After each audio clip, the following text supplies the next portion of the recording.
Y ya estamos de vuelta en nuestro matinal más positivo. Como les mencioné, tenemos entrevista. Agradecer como siempre al Departamento Comunal de Salud de San Javier que está presente junto a nosotros el día de hoy. Y vamos a estar hablando en realidad de un tema bastante relevante porque ahí ya está saliendo en pantalla. El 21 de septiembre se conmemoró el Día Mundial del Alzheimer, pero en realidad se va a hablar del mes del Alzheimer y también de algunas demencias que están asociadas a eso. Y para eso estoy con Ricardo Morales Nieto, quien es médico de medicina familiar del CESFAM, doctor Carlos Díaz Guidi, a quien voy a pasar a saludar en este momento. ¿Cómo está? Bienvenido. Hola, muy bien, buenos días.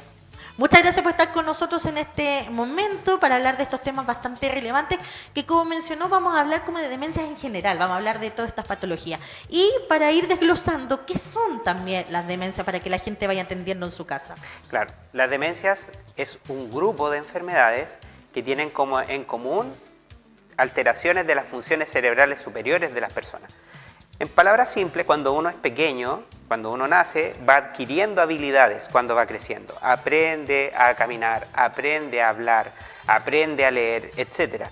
Y el proceso de demencia habla de un proceso totalmente contrario, involutivo. Uno va dejando de, olvidando hacer esas cosas. Como retrocediendo, básicamente. Claro. Bueno, hablemos también un poco de la prevención de las demencias porque sabemos que son quizás, usted me corrige cualquier cosa, son patologías neurológicas o cosas involuntarias también, pero ¿se pueden prevenir de alguna forma? Claro, y eso tiene que ver mucho con la especialidad que hago yo, que es la medicina familiar, que Perfecto. tiene que ver con la prevención de las enfermedades. Las demencias en general tienen como factor en común que son consecuencia de daño acumulativo en el tiempo. Ya. Uno de los factores de riesgo para tener demencia no modificable es tener un familiar de primer grado con demencia. O sea, si mi papá o mi mamá, peor aún si ambos tienen antecedentes de demencia, lo más probable es que los hijos también tengan más riesgo. ¿Ya? Eso es un primer factor de riesgo. El segundo es la edad. Usualmente a mayor edad es mayor el riesgo de tener demencia. Y hay otros factores de riesgo no modificables, que tienen que ver con cosas que uno va adquiriendo durante la vida, pero podemos darle tratamiento. Por ejemplo, la aparición de enfermedades crónicas no transmisibles, cardiovasculares, por ejemplo, la hipertensión, la diabetes, el colesterol alto.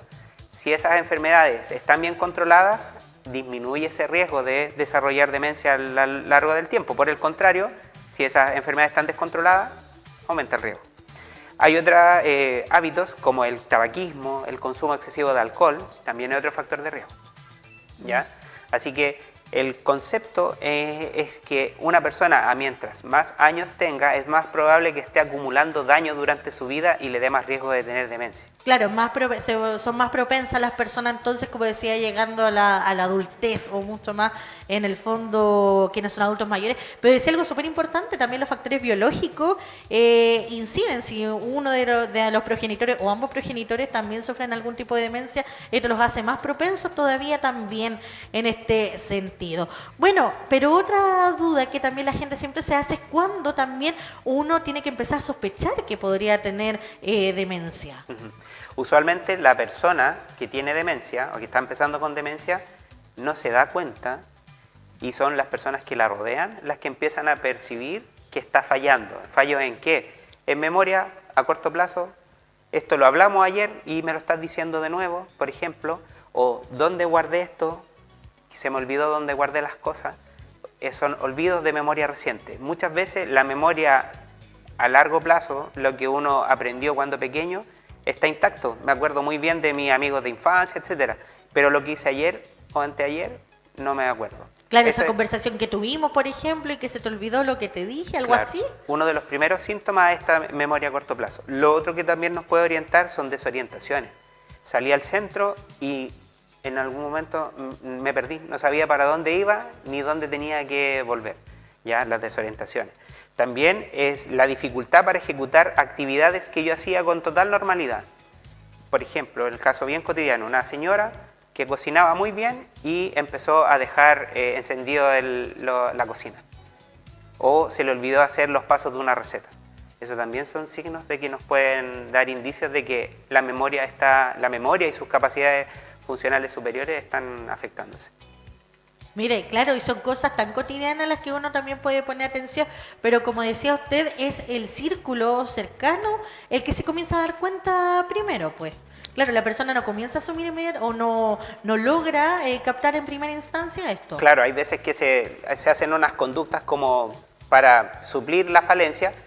Iba al supermercado y compraba todo, ni un problema, y después empezó a ocupar listas de pedido. Empecé a notar las cosas mejor. Y esto se va pasando sin ningún contratiempo porque la persona empezó a hacer alguna actividad que suple lo que estaba faltando. Pero ya después, con el tiempo, esto si va avanzando, ya ni siquiera si lleva lista, no se acuerda que llevaba lista, por ejemplo. Ah, mire, eso también. Oye, qué increíble también, como decía, estas pequeñas cosas cotidianas son las primeras señales que uno tiene que considerar también. Bueno, ahora, ¿qué ofrece la atención primaria en salud sobre demencia? También que yo creo que es súper relevante hablar de esto. Claro.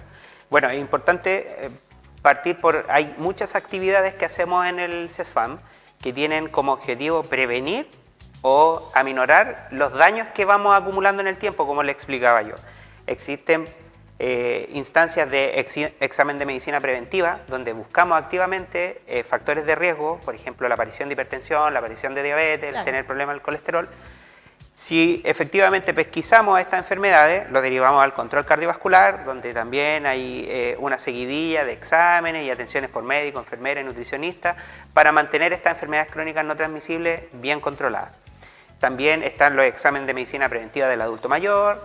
Se deriva también al programa Más Adulto Mayor, a aquellos adultos mayores que tengan alguna deficiencia en sus pruebas de funcionalidad para mantenerlos autovalentes la mayor parte del tiempo. Y también hay otros programas, por ejemplo el DIR, que se enfoca en el consumo problema de tabaco, alcohol y otras sustancias para disminuir ese consumo, y porque eso es otra de las cosas que son factores de riesgo para generar demencia a largo plazo si se acumula ese daño. Entonces, hay varias actividades que hacemos buscando prevenir el desarrollo de demencia a largo plazo. Ahora, cuando una persona está sospechando de que tiene problemas de memoria, también tenemos atenciones para evaluar eso, porque no toda persona que tiene fallo en la memoria es sinónimo que tiene demencia. Existen varias otras situaciones en que pueden afectar la memoria. Por ejemplo, gente joven que está cursando un trastorno depresivo, en que uno de los síntomas que podría tener no necesariamente va a tener la habilidad emocional, llanto, angustia. También puede ser uno de los síntomas predominantes es el que esté inatento. Y no es que tenga problemas de memoria, sino que no está poniendo atención en el momento. Ah, ya, claro. Hay otra condición de salud que se da en jóvenes, o desde gente joven, por ejemplo la apnea obstructiva del sueño, en que las personas roncan y hacen apnea, o sea, pausa respiratoria mientras duermen. Durante el día, uno de los síntomas que puede tener, aparte de andar adormilado, es tener inatención. ¿Ya? Entonces, así hay varias otras situaciones en que hay problemas de memoria y no es demencia. ¿Ya? Por eso es importante hacer una evaluación médica respecto a eso. Claro, por eso es importante asistir a los controles también, como decía, porque son varios factores también los que pueden incidir en eso y, como decía, no siempre está asociado a lo que es la demencia. Podemos hablar un poquito también, bueno, el Alzheimer es uno de los más comunes, el 21 se conmemoró este día, pero ustedes como Servicio de Salud también, como Departamento Comunal de Salud, están también conmemorando el mes del Alzheimer. ¿Qué actividades se están haciendo en torno a esto? ¿Cómo se está educando a la población en torno a esto que... francamente ya es más común de lo que nosotros creemos también? Bueno, en Chile y el mundo se está dando un fenómeno de envejecimiento de la población, ¿ya? Es una situación epidemiológica en que ya las personas no están muriendo de enfermedades infecciosas, hay cada vez mejores tratamientos para esas enfermedades, o el tipo de cáncer también cada vez tiene mejores tratamientos, y eso va llevando a que haya una sobrevida cada vez más larga. Y eso da la oportunidad para que las personas que antes fallecían a los 50, 60 años, ahora estén llegando fácilmente a los 80 y más años. Y eso le da una oportunidad de que aparezcan estas condiciones como la demencia. Ahora en el CESFAM lo que estamos haciendo es armando este programa de pesquisa de demencia, y donde hacemos esta evaluación integral con médico, se deriva a dupla psicosocial también para evaluar el ambiente donde vive la persona que está en estudio de deterioro cognitivo, demencia, y posteriormente vamos a echar a andar talleres de educación para cuidadores de personas con demencia, que eso también es súper importante, es parte del tratamiento para el paciente, caso índice, también como el grupo familiar, que usualmente toda persona o toda familia que tiene un miembro enfermo, usualmente la familia entera se enferma, entonces nosotros tenemos que intervenir al grupo familiar completo. ¿Ya? Perfecto. Sí, porque también hay que preocuparse de ese aspecto, porque al final, claro, afecta a todo el círculo lo que está sucediendo en este sentido. Otra duda que también siempre surge, por ejemplo, ya las personas que se diagnostican con esto, ¿hay alguna forma de controlarlo? Porque sabemos que esto, con el paso del tiempo, esto va siendo más complejo, va avanzando también esto. ¿Hay alguna forma con algún tratamiento de controlarlo, de pausarlo? Porque lo más probable es que, no sé si esto se pueda curar en algún, lo más probable es que no, pero ¿hay alguna forma como de detenerlo y que tengan una calidad de vida lo más normal posible estas personas que están diagnosticadas? Va a depender mucho de la etapa en que nosotros pesquisemos al paciente. Perfecto. ¿Ya? Si lo pesquisamos en etapas tempranas, tenemos más oportunidades de hacer educación al mismo paciente que todavía tiene nociones de las cosas que le están pasando y a su grupo familiar. ¿Ya? Si ya llegamos en un punto en que el paciente ya no tiene noción de su enfermedad, y ahí nos enfocamos principalmente en la educación al cuidador y a su grupo familiar. Con respecto a si las demencias tienen o no tratamiento, un tratamiento específico curativo no existe. No hay. ¿Ya? Pero hay sí muchas estrategias que nos permiten enlentecer la progresión.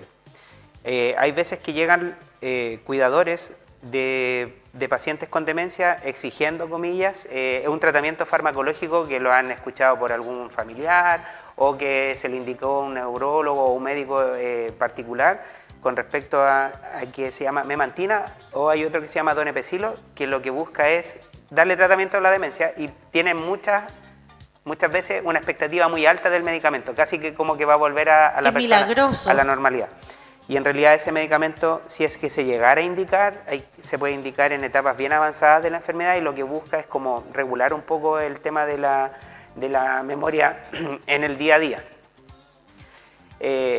Eso es tanto más, o sea, al revés, es mucho más importante que la persona con demencia tenga una buena estimulación cognitiva, que tenga una rutina de actividades más o menos similar todos los días, que tenga un buen control de sus enfermedades crónicas, que lo más posible es que las tenga, que tenga una buena calidad de sueño, etcétera. Todo eso es tanto más importante que tome la memantina, ¿ya? Porque muchas veces los familiares creen que esta pastilla milagrosa va a ser toda la pega y todo lo otro no se le está poniendo el debido interés e importancia. Hay que poner todas estas otras actividades que nombré primero en primer lugar antes que este otro medicamento. La idea es que eso quede al final el medicamento. O no tanto la expectativa en que eso va a mejorar todo si es que todo lo otro no está funcionando. ¿Ya? Existe, en algún momento, existe la posibilidad que algunas personas que tengan cambio en su comportamiento, personas que siempre fueron muy adecuadas, muy educadas, nunca dijeron un garabato, y en este periodo de demencia empiezan a decir garabatos, se empiezan a portar mal, como que andar desvistiéndose. Como que se descompensan un poco. Claro, cuando estos síntomas psicoconductuales que se le llaman son muy intensos, nosotros tenemos la posibilidad de dar medicamentos como para que eso sea bien controlado. ¿Ya? Eso sí lo tenemos disponible nosotros en el CESFAM. Perfecto. Ahora, usted mencionó algún concepto súper importante que es fase. ¿Cuáles son las fases también? Porque sabemos que esta tiene distintas etapas. Como decía, claro, la primera instancia donde vemos las cosas más cotidianas, que se nos olvida la lista del súper, que nos desorientamos un poco de dónde estamos, dónde íbamos. Pero ¿cuáles son las etapas o fases de una demencia también, por llamarlo de esa manera? Podríamos decir que son dos grandes fases. Perfecto. Una es el deterioro cognitivo leve, en donde la persona tiene fallas en la memoria y en la funcionalidad, pero sigue siendo autovalente, puede seguir haciendo las cosas solo, sin ayuda. Y ya cuando empieza el deterioro cognitivo mayor, en cuando la funcionalidad ya es totalmente afectada y necesita de una segunda persona de supervisión para seguir haciendo sus actividades cotidianas. ¿Ya? Y ahí dentro de ese deterioro cognitivo mayor, también existen etapas en donde usualmente en primera instancia el paciente, por ejemplo, logra vestirse solito. Las actividades básicas de la vida diaria siguen indemnes. Las actividades básicas de la vida diaria es vestirse, movilizarse, alimentarse, asearse. Eso lo sigue haciendo solo, sin ayuda. Y son las actividades más instrumentales, por ejemplo, ir a comprar, usar teléfono, hacer trámites. Si ya esas se ven afectadas, ahí ya ha avanzado un poco más. Y existe ya el tercer como nivel, podríamos decir, cuando ya esto es severo, cuando ni siquiera la actividad básica la está haciendo solo. O sea, no tiene ninguna iniciativa a asearse, no tiene ninguna iniciativa, o se está vistiendo y se pone la chomba primero, después la camisa, por ejemplo. O sea, puede haber totalmente una desestructuración de estas actividades que se hacían cotidianamente y ni siquiera se pensaban. Perfecto, y a veces llega al punto de no reconocer a familiares también, incluso cercanos que viven con ellos, también pueden llegar a esa fase entonces donde ya pierden como la noción del tiempo-espacio completamente. Sí, se puede llegar a un punto en que la persona... mire, es importante esa pregunta porque muchas veces el tema de la memoria afecta a tal punto que yo desconozco seres conocidos, familiares, incluso hijos, pero usualmente lo que menos se afecta es que es como las emociones con esa persona. Por ejemplo, si hay una persona que es la que siempre lo está como retando y corrigiendo, lo más probable es que la persona con demencia con ella se tienda a comportar peor, porque con ella se lleva más mal desde las emociones. Y un consejo muy importante para los cuidadores en ese aspecto es tratar de no contradecir lo que está diciendo la persona con demencia. Es muy frecuente que se dé que una persona con demencia diga, hija, vámonos luego que se nos va a oscurecer, vámonos a la casa, y están en la casa. Entonces, una recomendación usual es nunca contradecir. Traten de decirle, ya mamá, ya nos vamos a ir, déjame terminar de hacer lo que estoy haciendo y nos vamos. Y lo más probable es que en eso la paciente se calme y en el rato después ya no le siga insistiendo. Es mucho mejor esa actividad a estarle diciendo, mamá, te dije que ya estamos en la casa, deja de molestar.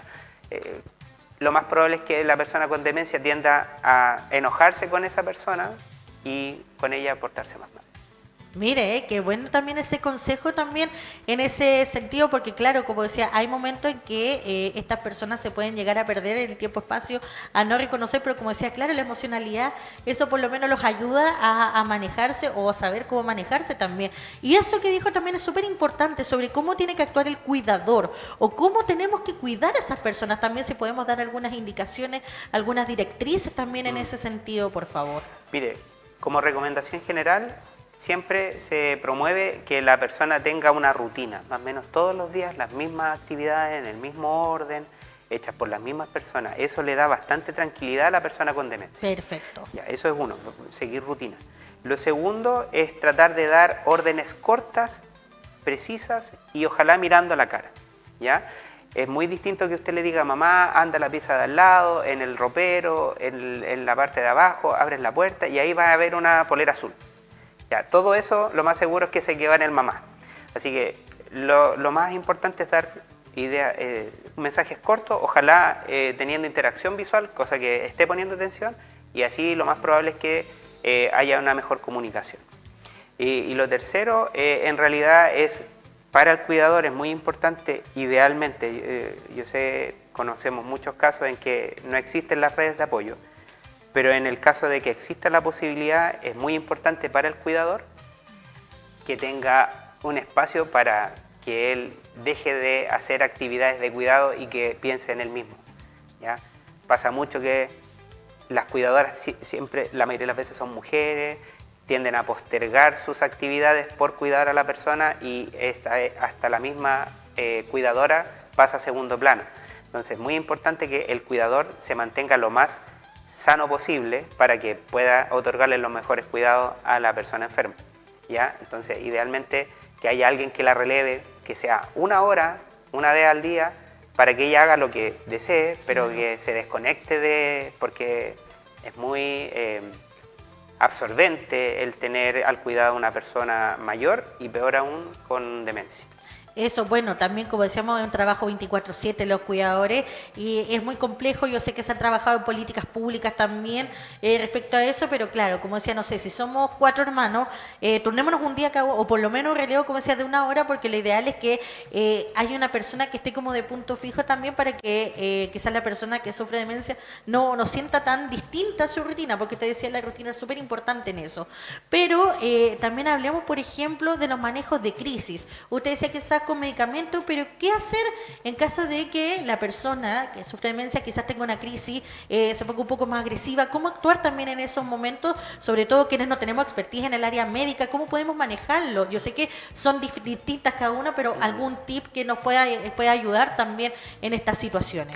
Mire, ahí lo principal es tratar de, bueno, primero el cuidador, idealmente no entrar en la misma atmósfera de pelea, podríamos decir, con la persona. Tratar de estar lo más calmado posible, tratar de entablar el contacto visual con esa persona, si es que se puede.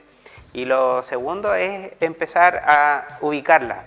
Papá, soy tu hijo, Juan, por ejemplo, estamos en la casa.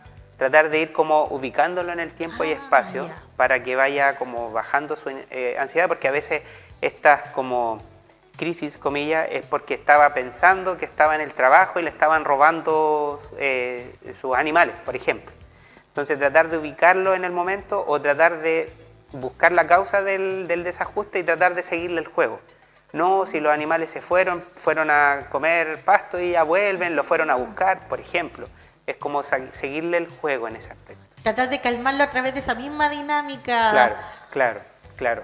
Y si efectivamente no se logra, está esta posibilidad de los medicamentos SOS que uno puede indicar en el caso de pacientes puntuales que uno tiene a veces, que solamente con medidas farmacológicas se puede controlar. Claro, que es el tema, porque a veces se pueden agresivos que uno es incapaz de darle, por ejemplo, una pastilla en el momento de que estamos como en el clímax de la crisis. Entonces, por eso, claro, un tip de cómo bajar un poco la ansiedad del paciente para poder después darle su medicina es una muy buena recomendación, como decía, tratar de ubicarlo en el tiempo-espacio, y si ya eso ve que no da resultado, seguirle un poco el juego, como lo di el ejemplo de los animalitos, no, si van y vuelven, están comiendo, por ejemplo, y que eso, algo que les entregue tranquilidad básicamente, porque al final yo siento que esa desorientación, por llamarlo de alguna forma, es lo que les da la ansiedad, los desespera también.